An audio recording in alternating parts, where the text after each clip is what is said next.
Welcome to Here's How We Get There. It's the daily show filled with conversations about business and mental health in a down-to-earth style with real-world language. Now let's dive in with your co-hosts, Kenneth Shark-Kinney and Trey Tucker.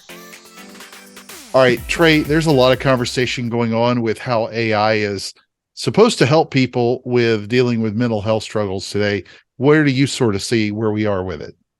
I'm all in because it means Arnold Schwarzenegger as the Terminator could be my therapist and just scream relax at me to get me to come out of anxiety, But I mean, AI, it has a place as the beginning of a conversation potentially for somebody while they're waiting to talk to a therapist. But what's really missing in the whole equation is connection.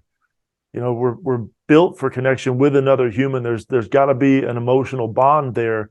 And in fact, one of the first things they teach therapists in grad school is that you could be great at every technique in the book, but if you don't have a good rapport with your client, nothing's going to work. So they said the biggest determining factor in the success or failure of a counseling relationship is that rapport. So AI, it can give you a lot of information, and I could give somebody a lot of information, but if they can't see the look in my eye and see that I actually care about them, care about where they're going, that I want the best for them, that I actually understand and hear what they're saying, and they can see it in my body language that there's empathy and that there's real concern, the information I throw out there at them is simply just going to be some bland vanilla something out of a textbook. But if they can actually see that, then something starts to change in people's hearts and in their emotions. But what do you think?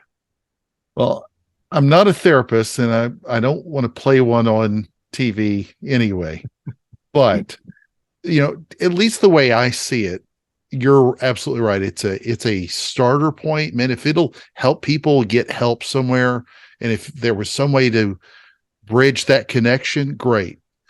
I think too many people are asking ChatGPT weird questions, and it shows that there's not a connection there. But to me, it really emphasizes that the more that you lean into it, not AI in general, but the more that you lean into it for mental health, in lieu of actually getting professional help, is it shows that there's a real detachment there.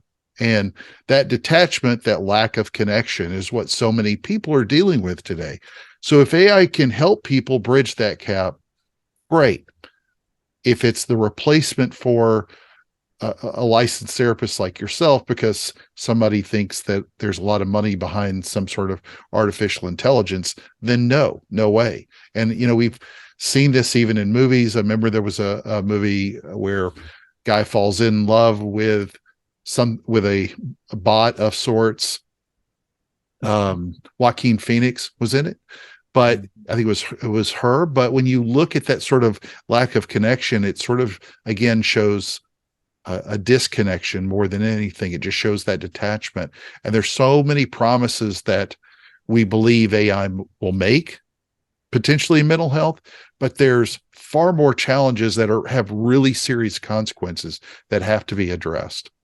Yep. The dangers, the potentially life-threatening dangers of somebody leaning on an AI for mental health, it could be catastrophic. I would rather somebody call a friend than rely on AI for mental health of any level. Well, that's a great point. Look, if you could find one person and have the conversation with them about what do you think, pick up the phone and say, hey, what do you think about AI for mental health?